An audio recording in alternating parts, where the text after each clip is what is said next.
Oh, this is going to be a different type of video to what I usually make. So we've got 2, 3, 4, 5, 6 of various brews from over the years, which I've kept hold of here, which are going to be going here. Works kitchen. Lovely. I should have cleaned it before starting the video. And then in here, I've left my camera that I do the time lapses on the boat, so I've only got my phone, so I'll do some snapshots as we go. I know it is a waste, but I'm going to pour some onto the plants outside because apparently it should be quite good nutrient for them, as long as I make all of those bottles undrinkable, which some might argue they already were. This was a nice brew. Look at the head on that. That's it's a velvet porter, which is really good. But I'm not going to be doing anything from bottles anymore, so when all of these, it's going to be a long day, when all of these are clean, I'll plonk them all back in those things over there, and we'll have a count up. But wow. And then I'll tell you why. Well, here's hoping I might end up with alcoholic radishes. This, by the way, is what happens if you allow a radish to carry on growing. You don't pick it, pluck it, pull it out. And these are giants. This is one from last year. That is a radish, as are those. And that. And these are empty now, but what happens is they grow huge, and then they put all their energy into growing these seed pods, which are edible actually, but I'm not going to eat these. I'm going to harvest these seeds for next year for these jumbo white, beautiful white radishes. So anyway, that's 2 bottles in here. Probably a little bit more can come out of that one, I should think. And again,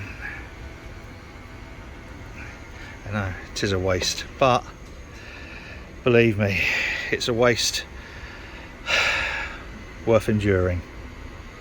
I'll tell you why at the end. Look at that. A bucket full of porter. This is going to be a long old day, you know. I've just about got through one of those boxes. Well, if it doesn't act as a nutrient, etc., I've probably just killed everything along the wharf. Oh dear.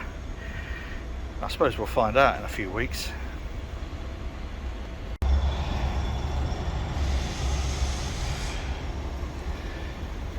I wonder how it will impact the development of these apples. This is the best crop we've had on here, so could do with supporting these a bit better actually, I think, but it's not going to grow much more in that. Got a train today in that keg. This is one of the first kegs we pulled out of the canal. Oh, alright, well, carry on.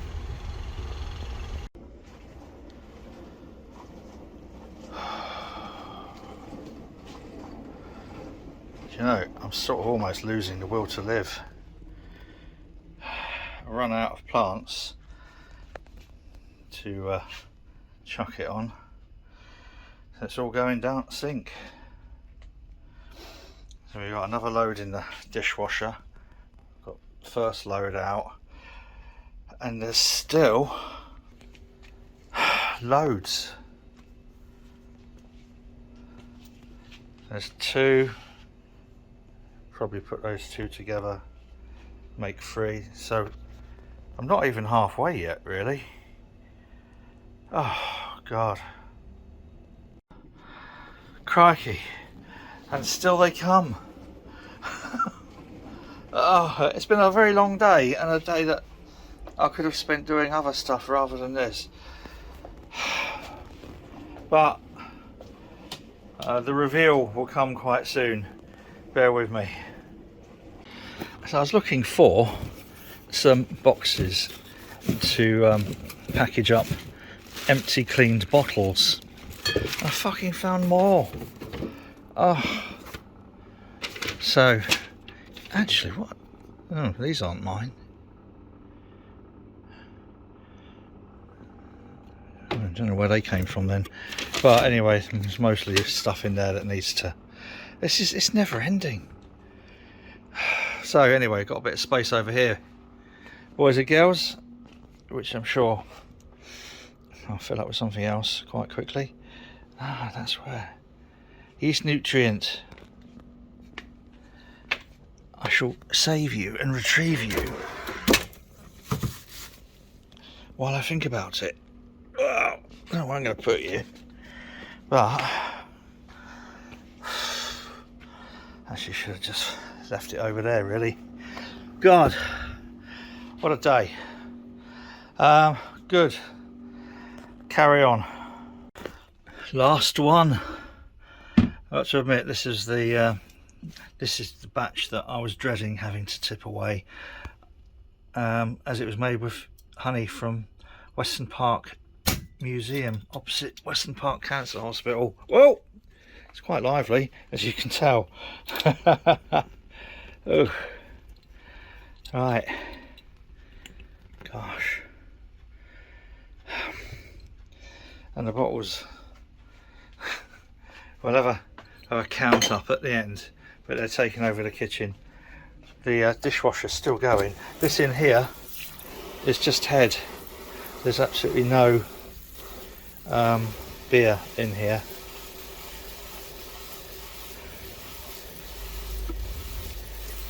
Smells amazing. That really was, I think, one of my crowning glories, was that honey porter. Seems like such a waste. However, I'm not going to film the rest of this going through the dishwasher and into the bags. I think now it's time to tell you why all this is necessary. Those who follow this channel will know that this is the boathouse, and when COVID struck, we knew that running a boat business wasn't going to be viable. We was already completely pissed off with the Canal and River Trust, who are kind of just so anti boating business. They do everything in their power to make life difficult, so much for being a charity. So we wondered what we could do. Well, as many of you know, I've been running various different support groups coming up for 12 and a half odd years now, and we've had some wonderful parties here. So we decided the way to go would be, I would get a personal license to sell alcohol. So I did the course, got the license, and we would get this place legally registered as a private members club. So it's kind of like a maker space, creator space with a bar, if that makes sense. Place where people can come and just engage in some kind of like activity which is different from their normal life. And then the bar is a part of a members club. The bar is for the benefit of the members. So I thought the best way of doing that would be to offer the ability to brew our own beer. But I wanted to keep that separate for various reasons. We might want to hive the brewery off at a later stage. So we registered a brewery, got legally registered, and then the final part of that was you have to do this thing called, in order for a brewery, once you're registered and paying duty, you can brew as much as you want, but you can't sell it unless you've got what's called the Alcohol Wholesale Registration Scheme accreditation, certification, whatever, approval is the term I'm grasping for badly.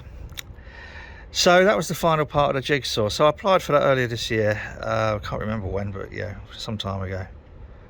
And then they give you an interview over the phone, and well, cut a long story short, I mentioned Homebrew, and I mentioned that, yeah, I share it. As do all homebrewers, and this is the response I got back, stating the exact, word of the law, the letter of the law, which you can't really argue with. Now, my stance had always been, this is my home. I live here. I live up there. That's where I live. I've lived here since December 2015. I class this as my home. When I was sharing odd little bits, and it wasn't much, that's the other thing, sharing odd little bits of homebrew, I wasn't brewing with the intention of sharing. I was brewing for me, because I was fed up with shop bought beers. I wanted to create something that I thought was better. Now, I think there's the letter of the law, but there's also the interpretation, and homebrewers by their very nature share their brews. But apparently I shouldn't have shared anything, and as a consequence I'm being assessed for duty on everything that I've brewed. I think that's how it works. Sam, perhaps you could clarify. But so the only option with all of those bottles, because there was never going to be sold or anything, I was gradually working my way through them. I'm not a huge drinker, but gradually working my way through them. The options were pay duty on them or destroy them.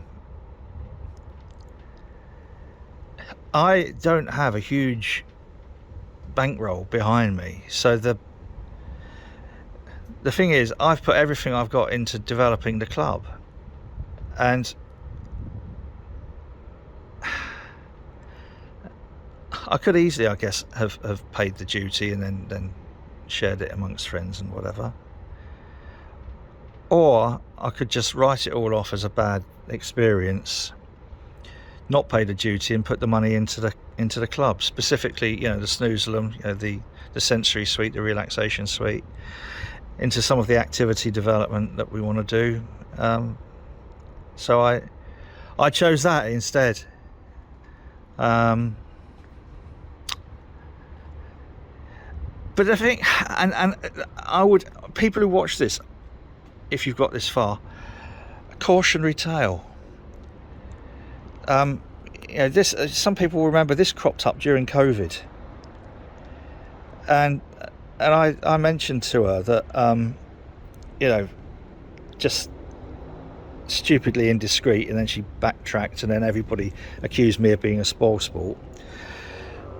But the thing about homebrew, and this is from one of Johnny Garrett's. If you haven't subscribed to the craft beer channel, I would encourage you to do so, because it's probably pretty much at the top of my list of channels to subscribe to. This is Johnny Garrett recently about homebrew. So now I need to bottle these and keep them in the fridge and deliver one to Brad at the very least, so that he can taste this at its absolute best, because it is a marvellous beer, and the joy of homebrew is how fresh you get to drink it with friends. So I just need to find some of those. And this is Johnny Garrett during lockdown, showing how his homebrew, which is the 5 points bitter, best bitter, which ironically, anyway, we all tried brewing it. I don't think mine was a success. In fact, I'm fairly sure mine wasn't a success.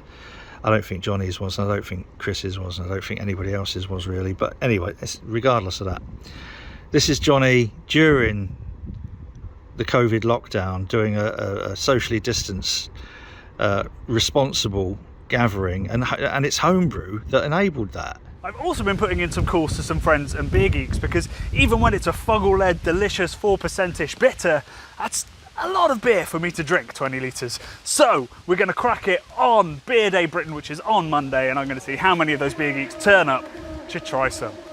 Hey! Look at that! Yes!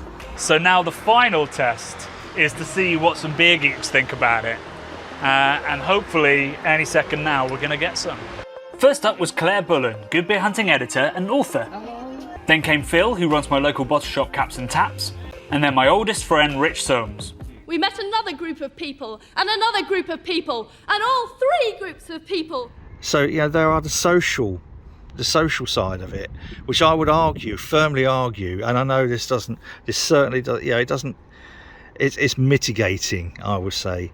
You know, the whole process of homebrew provides a valuable social support structure for many people. So that was why all of that lot had to be destroyed. I could have paid the duty on it, but that's money that I really should be putting into developing the club. So that was it. And no, I couldn't give it away. You know, coming back to these words of clarity, homebrew should be solely for your own purpose. And I always laboured under the thought that, you know, sharing the odd bottle or two wasn't really a problem because this is my home. So cautionary tale, for just be a little judicious, people, over what you post on social media, because I don't think Revenue and Customs, Her Majesty's Revenue and Customs, are really that bothered about homebrewers. The amount of effort it would take, you know, to chase a small amount of duty.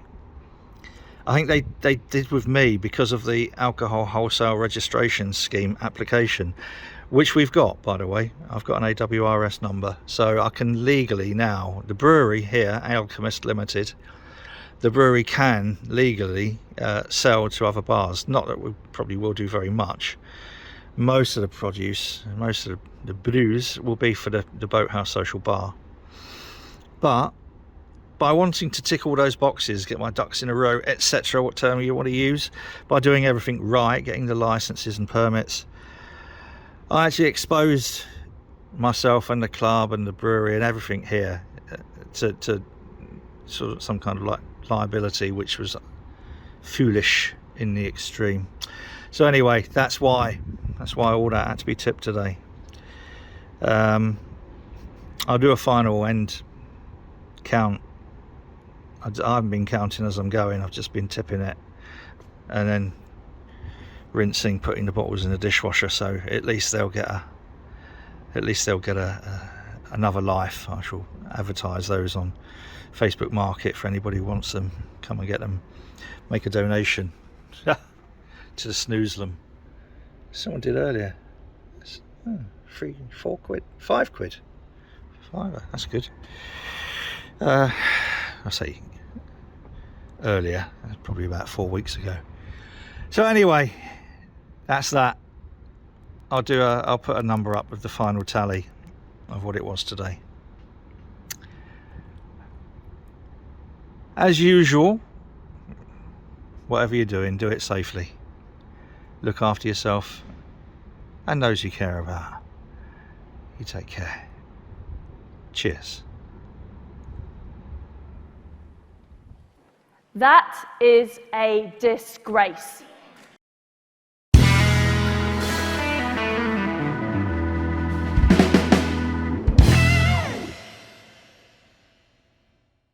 In December, I'll be in Beijing, opening up new pork markets.